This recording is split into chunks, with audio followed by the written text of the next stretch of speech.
आपके अपने channel Holkar study point में आप सभी का स्वागत है।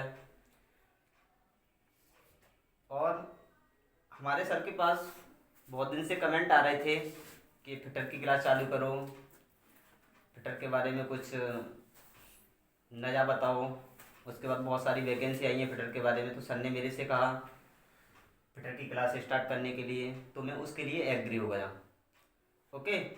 और आप लोगों को भी मेरे साथ मेहनत करनी है, जिस तरीके से मैं पढ़ाता हूँ उसका परचेज करना है। और अगर कोई समझ में नहीं आता तो कमेंट करके बताना है।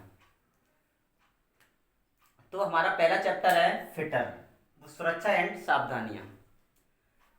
सुरक्षा एवं सावधानियां फिटर का पहला चैप्टर है। सबसे पहले सुरक्षा एवं सावधानियां के बारे में जानकारी होना चाहिए कि सुरक्षा क्या होती है, उसके लिए सावधानी, दुर्घटना, ये सभी के बारे में जानकारी होनी चाहिए। अगर सुरक्षा नहीं होगी तो दुर्घटना घट सकती है। देखो, ओनली फिटर में नहीं, फिटर की बात नहीं करते हैं, फिटर में नहीं, इलेक्ट्रीशियन में भी, कोई सी ट्रेड एक्सवाइजेड कोई सी ट्रेड ले लो, उसमें सभी में सुरक्षा के बारे में सबसे पहले आना चाहिए। तो आज हम बात करते हैं सुरक्षा क्या होती है, उसके लिए सावधानी, सुरक्षा कितने प्रकार की होती है, क्या होता है अग्निशून्यता, क्या होती है, उसके सिंबल क्या होते हैं, आग कितने प्रकार की होती हैं, उसको बुझाने के लिए कौन सा एक्टिंग्विशर का प्रयोग किया जाता है, उसको हिंदी में अग्निशामक यंत्र भी कहते हैं। ओके। आज मैं डीपली से सभी के बारे में जानकारी करता हूँ, जानकारी देता हूँ। ओके। तो पहले हम बात करते हैं कि सुरक्षा क्या है।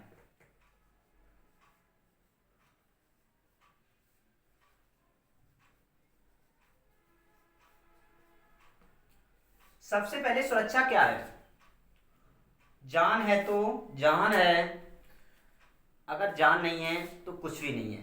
तो सुरक्षा के बारे में सबसे पहले ध्यान रखना चाहिए, और सावधानी हटी और दुर्घटना घटी। ओके। तो सबसे पहले हम सुरक्षा के बारे में बात करते हैं। तो सुरक्षा क्या है? कारखानों में अनेक प्रकार के काम करते हैं,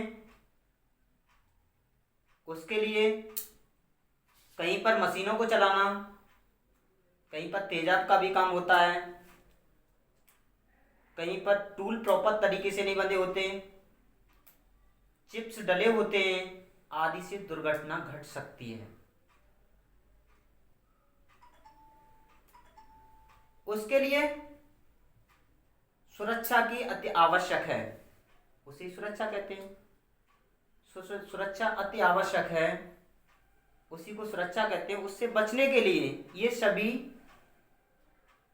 तेजाब से बचने के लिए, टूल प्रॉपर तरीके से बने होने के लिए, ये इसी से बचने के तरीके को हम बचने के उपाय को सुरक्षा कहते हैं। तो बात करते हैं कि सुरक्षा हमारी कितने प्रकार की होती है। तो मेरे प्यारे दोस्तों, सुरक्षा 3 प्रकार की होती है। नंबर 1 स्वयं सुरक्षा,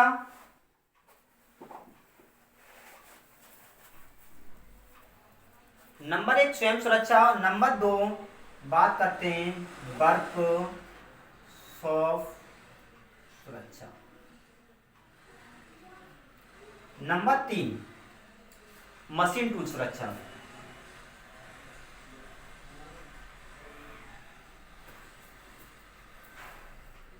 ओके। क्या करते हैं? सुरक्षा 3 प्रकार की होती है, स्वयं सुरक्षा, वर्कशॉप सुरक्षा, मशीन टूल सुरक्षा।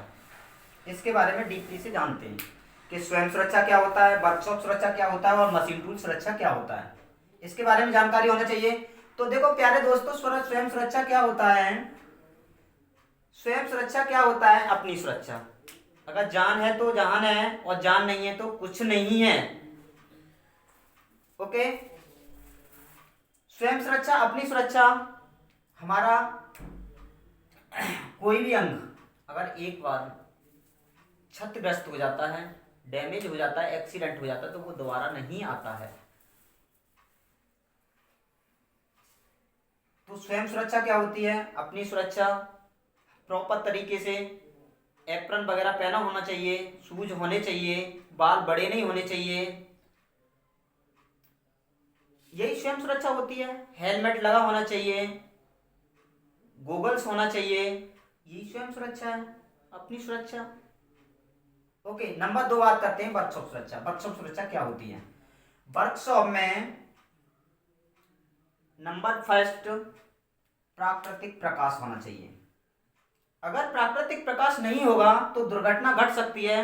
अगर हम किसी तरह से वर्कशॉप में काम करते हैं और काम करने पर क्या होता है, हमारी लाइट चली जाती है, ऑन स्पॉट लाइट चली जाती है, तो क्या होता है, अंधेरा हो जाता है, तो क्या हो सकता है, उस टाइम भी एक्सीडेंट हो सकता है। इस वजह से हमें क्या होना चाहिए, प्राकृतिक प्रकाश होना चाहिए।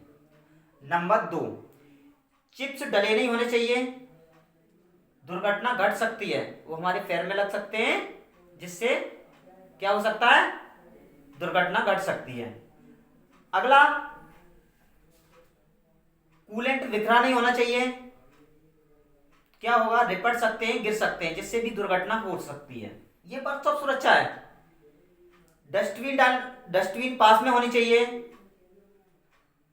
चिप्स वगैरह डालने के लिए पास में होनी चाहिए। ये भी अगर पास में नहीं होगी, दूर होगी, तो क्या होगा, वहां बिखर जाएंगे चिप्स और दुर्घटना वहां भी घट सकती है। प्यारे दोस्तों, अब अगला क्या हमारा पॉइंट कहता है वर्कशॉप सुरक्षा में, कि मशीन प्रॉपर तरीके से लगी होनी चाहिए, नहीं तो अगर आपको जल्दी है, निकलने दुकलने में फंस सकते हो और वहां भी दुर्घटना घट सकती है। दुर्घटना बहुत जरूरी है। नंबर 3, मशीन टूल सुरक्षा। मशीन टूल सुरक्षा किसे कहते हैं? देखो, मशीन टूल सुरक्षा होता क्या है, मशीनों की देखभाल। टूल प्रॉपर तरीके से बंधा हुआ है या नहीं। लेथ मशीन में जब हम टूल बांधते हैं तो टूल को हम सरफेस के द्वारा चेक करते हैं, क्या प्रॉपर तरीके से सेंटर में है या नहीं। अगर सेंटर में नहीं होगा तो क्या होगा, वहां दुर्घटना घट सकती है। ये भी एक सुरक्षा है, उसको प्रॉपर तरीके से बांधना चाहिए। वर्नियर हाइट गेज को तेल लगा के, ऑयल लगा के रखना चाहिए प्रॉपर तरीके से, उसमें एरर ना आए, उसकी जीरो रीडिंग सेट करनी चाहिए। ये सभी हमारे क्या है, मशीन टूल सुरक्षा। ओके, बात करते हैं सुरक्षा हमारी 3 प्रकार की। समझ में आया होगा अच्छी तरीके से, सुरक्षा 3 प्रकार की होती है। अब आगे बात करते हैं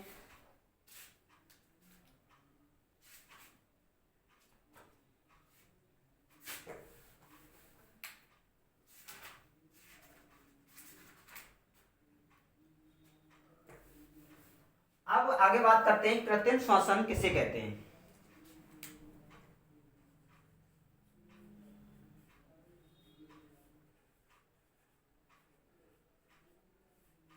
प्यारे दोस्तों, कृत्रिम श्वसन किसे कहते हैं? कृत्रिम श्वसन होता क्या है? कृत्रिम श्वसन होता क्या है, जब दुर्घटना या रोगी व्यक्ति को सांस लेने में कठिनाई होती है। कोई व्यक्ति है, मूर्छित हो जाता है, गैरोस हो जाता है, तो वहां सांस लेने की जरूरत होती है, उसी को हम कृत्रिम श्वसन कहते हैं। ओके, मूर्छित हो जाता है या गैर होश हो जाता है, तो उसको एक कृत्रिम सांस दी जाती है। देखो, कृत्रिम, आज मैं इसके बारे में भी बता देता हूं। कृत्रिम, नंबर 2 प्राकृतिक।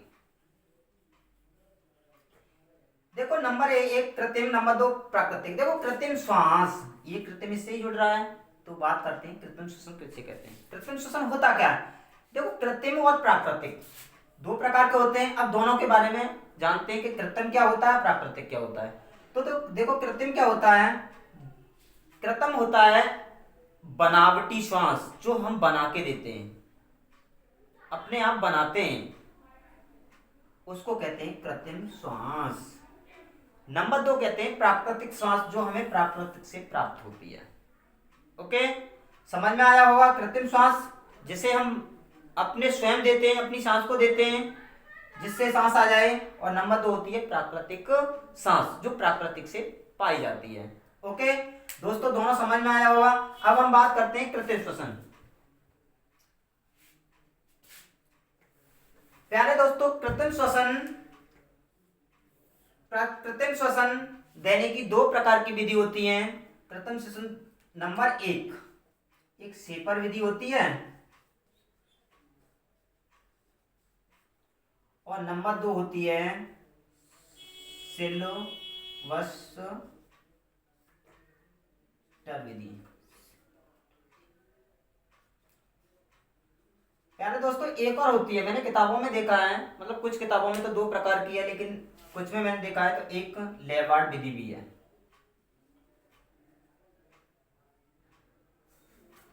इसको इधर लिख लेते हैं।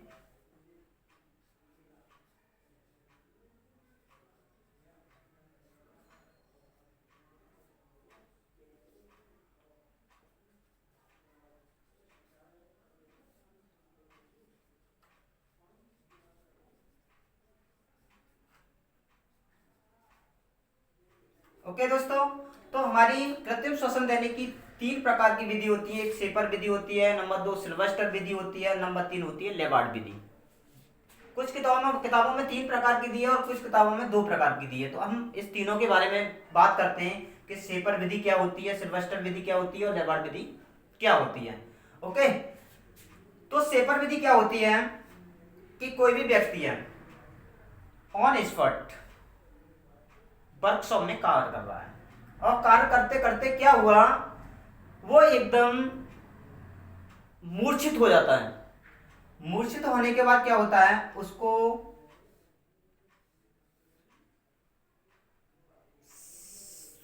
पट लिटाया जाता है। ऐसे करके लिटाया जाता है और लिटाने के बाद उसकी बाजू को पीछे करके हाथों को उठाते हैं और 1 मिनट में 10 से 12 बार करते हैं इस विधि को। शेपर विधि को ऐसे लिटा लिया जाता है व्यक्ति को मूर्छित अवस्था में और उसको उसकी बाहों को ऐसे ऊपर नीचे करते हैं और 1 मिनट में 10 से 12 बार की जाती है।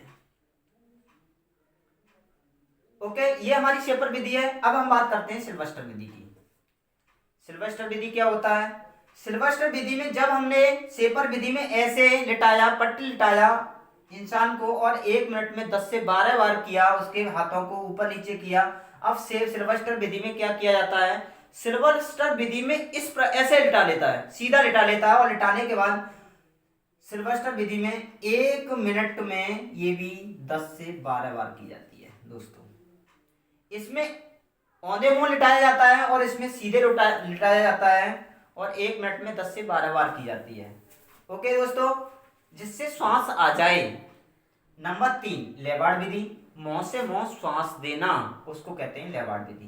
क्या करते हैं, इंसान को लिटा लेते हैं, सीधा लिटा लेते हैं और लिटाने के बाद उसके मुंह में हवा दी जाती है, सांस दी जाती है, जिससे उसकी सांस लौट आए। इसी को कहते हैं कृत्रिम श्वसन। दोस्तों, समझ में आया होगा कृत्रिम श्वसन कैसे कहते हैं। कृत्रिम श्वसन करने की 3 प्रकार की विधि होती है। एक शेपर विधि, दूसरी सिल्वस्टर विधि, नंबर 3 लेवार्ड विधि।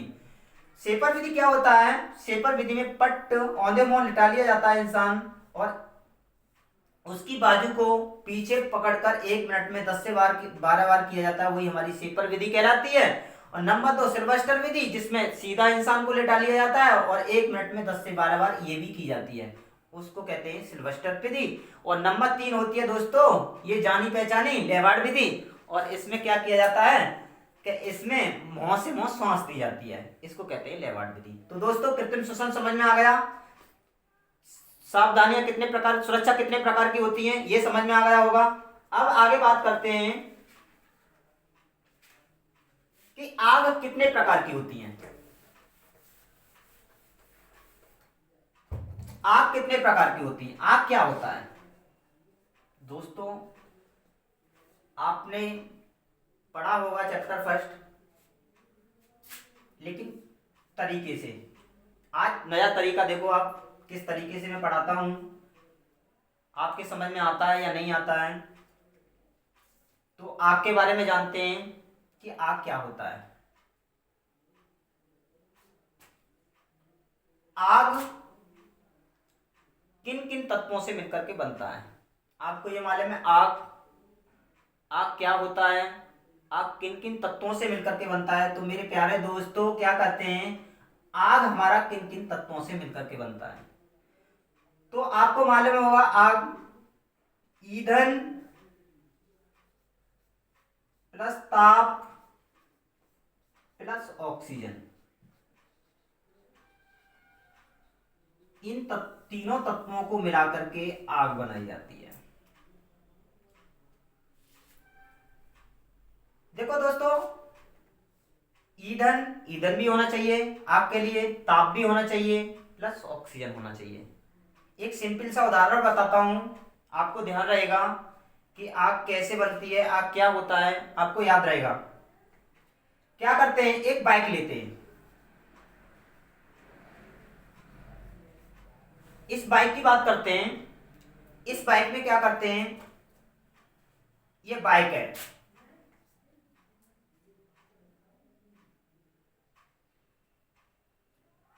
तो इस बाइक में इसको चलाते हैं। चलाने के लिए हमें किस किस की आवश्यकता होती है, इन तीनों चीजों की आवश्यकता होती है। एक ईंधन होना चाहिए, ताप होना चाहिए, प्लस ऑक्सीजन होना चाहिए। तो आप कहोगे सर कैसे, ईंधन कैसे, ताप कैसे, ऑक्सीजन ये क्या है, कैसे होनी चाहिए इसमें? तो मैं बताता हूं कि ये कैसे होने चाहिए। देखो बाइक है, ये बाइक में पेट्रोल डालोगे, पेट्रोल डालना है, अगर पेट्रोल नहीं डालोगे तो बाइक चलेगी नहीं। नंबर एक, पेट्रोल हमारा ईंधन का काम करता है, अगर आप पेट्रोल नहीं डालोगे तो बाइक चलेगी नहीं। नंबर दो, ताप, अगर करंट, उसको कहते हैं करंट, आपने देखा होगा करंट, अगर करंट फ्लो नहीं करेगी तो बाइक चलेगी नहीं, बाइक चल नहीं सकती है। नंबर तीन, ऑक्सीजन, अगर बाइक को ऑक्सीजन नहीं मिलेगा तो बाइक चल नहीं सकती है। इसलिए इन तीनों, ईंधन, ताप और ऑक्सीजन, तीनों तत्वों की आवश्यकता पड़ती है, तब हमारी आग बनती है।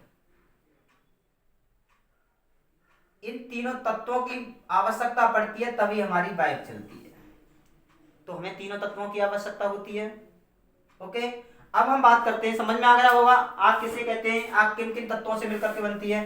अब प्यारे दोस्तों बात करते हैं कि आग कितने प्रकार की होती है। आग के प्रकार, आग के प्रकार, आग कितने प्रकार की होती है? तो प्यारे दोस्तों आग 4 प्रकार की होती है, 4 प्रकार की होती है आग। अब हम बात करते हैं कि 4 प्रकार की कौन कौन सी आग होती हैं। तो प्यारे दोस्तों आपको मालूम होगा कि आग 4 प्रकार की होती है और कौन कौन से प्रकार की होती है। तो नंबर 1, लकड़ी की आग।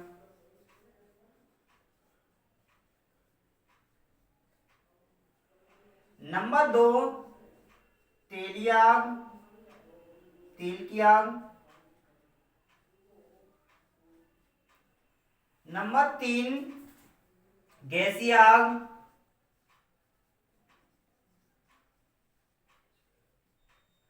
नंबर 4, बिजली की आग।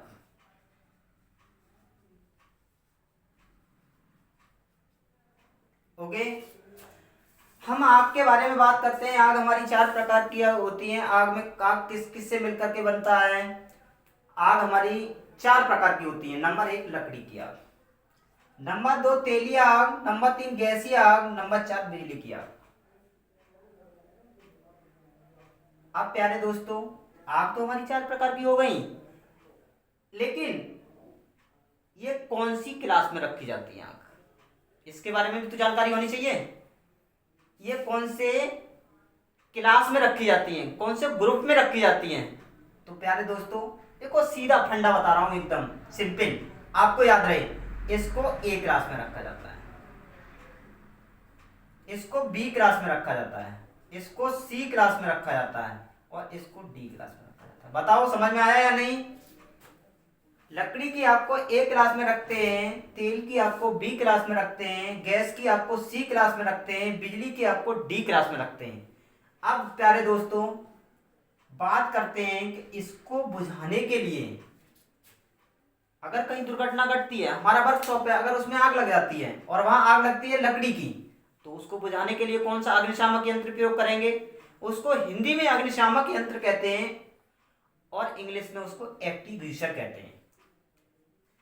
अब आप करोगे एक्टिंग्विशर क्या होता है सर? तो एक्टिंग्विशर क्या होता है? एक सिलेंडर, इस प्रकार का एक सिलेंडर होता है, इस प्रकार का एक सिलेंडर होता है, इसको एक्टिंग्विशर या अग्निशामक यंत्र कहते हैं। ओके, इससे हम क्या करते हैं, देखो कहीं भी अगर बस में जाते हो तो वहां भी ये उपलब्ध होगा, पेट्रोल पंप पे जाते हो वहां भी उपलब्ध होगा, यही है, इसी को कहते हैं एक्टिंग्विशर या फिर अग्निशामक यंत्र। तो ऐसी आग को बुझाने के लिए कौन से अग्निशामक यंत्र का प्रयोग करेंगे? तो नंबर 1 बात करेंगे, लकड़ी की आग को बुझाने के लिए कौन सा अग्निशामक यंत्र प्रयोग किया जाता है? तो दोस्तों सीधा लकड़ी की आग को बुझाने के लिए सोडा एसिड अग्निशामक यंत्र। ओके, सोडा एसिड अग्निशामक यंत्र। नंबर 2, तेल या आग बुझाने के लिए फोम फायर अग्निशामक यंत्र। नंबर 3, गैस की आग बुझाने के लिए ड्राई पाउडर या CO2 का प्रयोग भी करते हैं। और प्यारे दोस्तों, बिजली की आग को बुझाने के लिए एक CTC प्रयोग किया जाता है, CTC कार्बन टेटा क्लोराइड, उसका प्रयोग करते हैं। अगर वो नहीं होती है, वहां उपलब्ध नहीं है, तो वहां हेलन का भी प्रयोग करते हैं। एक हेलन गैस होती है, झाग गैस कहते हैं इसको, इसका भी प्रयोग कर सकते हैं। अगर ये नहीं होती है तो एक BCF का भी प्रयोग करते हैं। इस तीनों में से कोई भी आएगा, आप लगा सकते हो, CTC carbon tetrachloride, halon gas और BCF, इन तीनों का प्रयोग कहीं इसमें बिजली की आग में कर सकते हैं। और प्यारे दोस्तों, अगर इसमें जैसे सोडा एसिड नहीं है लकड़ी की आग को बुझाने के लिए, वहां उपलब्ध नहीं है, तो वहां CO2 का भी इमरजेंसी में प्रयोग कर सकते हैं। ये हमारी आग हो गई। आग के लिए आग कितने प्रकार की होती है? आग 4 प्रकार की होती है, लकड़ी की आग, तेल की आग, गैस की आग और बिजली की आग। इसको बुझाने के लिए कौन सा अग्निशामक यंत्र प्रयोग करते हैं? तो soda acid, foam fire, dry powder, CTC। Okay प्यारे दोस्तों, और उसके बाद कौन से क्लास में रखा जाता है? तो लकड़ी की आग को A क्लास में रखा जाता है, तेल की आग को B क्लास में रखा जाता है और गैस की आग को C क्लास में रखा जाता है और बिजली की आग को D क्लास में रखा जाता है। ओके, ये आग एकदम फिनिश, कोई दिक्कत, इसमें कोई दिक्कत नहीं होने वाली। एक और दूसरी ट्रिक में थोड़ा और समझाता हूं मैं आपको। लकड़ी की आग को बुझाने के लिए देखो, तुम्हारे घर में लकड़ी की रोटी बनती होंगी, लकड़ी मतलब लकड़ी को दे के मतलब आग जला के चूल्हे में रोटी बनती होंगी, तो वहां क्या करते हैं, दाल बनाते हैं और उसमें दाल गलती नहीं है तो सोडा डालते हैं। तो लकड़ी की आग को बुझाने के लिए सोडा एसिड अग्निशामक यंत्र का प्रयोग करते हैं। याद हो गया होगा, कोई दिक्कत नहीं होने वाली। अब मैं आ गया हूं ना इधर होलकर स्टडी पॉइंट में। ठीक, लकड़ी की आग को बुझाने के लिए सोडा एसिड अग्निशामक यंत्र। सबसे पहले रोटी, कपड़ा और मकान, तो क्या करते हैं, रोटी क्या किया, हमने दाल बनाई, सोडा डाल दिया और लकड़ी से उसको पका लिया। पकाने के बाद उसको हमने किस में रख दिया, एक ग्रुप में रख दिया, एक क्लास में रख दिया। तो हमारा पहला है रोटी, कपड़ा और मकान होना चाहिए ना। तो ये हो गई लकड़ी की आग को बुझाने के लिए सोडा एसिड। याद हुआ होगा ना। नंबर 2 बात करते हैं तेल की आग। नंबर 2 तेल की आग। देखो तेल की जहां ऑयल है, कोई सा ऑयल है, XYZ कोई सा ऑयल है, उसमें अगर आग लग जाती है तो उसके लिए फोम फायर एक्टिंग्विशर का प्रयोग करते हैं। फोम फायर, तेल की आग बुझाने के लिए फोम फायर का प्रयोग करते हैं। ओके, ये भी तेल की आग बुझाने के लिए फोम फायर का प्रयोग करते हैं। तेल की आग। अब बात करते हैं गैस की आग बुझाने के लिए इसको B क्लास में रखते हैं। तेल हमने किस में डाला, दाल में डाला और उसको हमने रख दिया B पर, तो ये B हो गई। अब बात करते हैं गैस की। वो गैस की जरूरत पड़ी वहां पर, अब हमें यहाँ तो लकड़ी से बन गई और तेल भी डाल दिया। अब बात करी गैस की। Number 3 gas. तो देखो गैस की आग को बुझाने के लिए कौन से क्लास में रखते हैं, C में, और यहाँ क्या है, ड्राई पाउडर, तो यहाँ हो गया D, सी और डी का ए बी सी और डी, तो यहां भी याद हो गया। गैस की आग को बुझाने के लिए सी क्लास का प्रयोग करते हैं और ड्राई पाउडर से उसको बुझाते हैं। बताओ क्या दिक्कत है? कोई दिक्कत नहीं। उसके बाद बात करते हैं बिजली की आग को बुझाने के लिए। बिजली की आग को बुझाने के लिए तो आप जानते ही हो, क्लास सबसे लास्ट में रखी जाती है, बहुत खतरनाक आग होती है, वो डी में रखी जाती है। और क्या करते हैं प्यारे दोस्तों, उसको CTC, डी और CTC कार्बन टीटा क्लोराइड, उससे उसको बुझाया जाता है। क्या कोई दिक्कत? बताओ, याद हो गया? हो जाएगा याद, ठीक। और उसके बाद मैं अगली क्लास में सिंबल के बारे में, सिंबल क्या होते हैं, चेतावनी सिंबल, जो सिंबल हैं सुरक्षा चिन्ह, उनके बारे में बताता हूँ। और अग्निशामक यंत्र भी के बारे में बताता हूँ, किस धातु का ये अग्निशामक यंत्र है, एलॉय स्टील का बना होता है।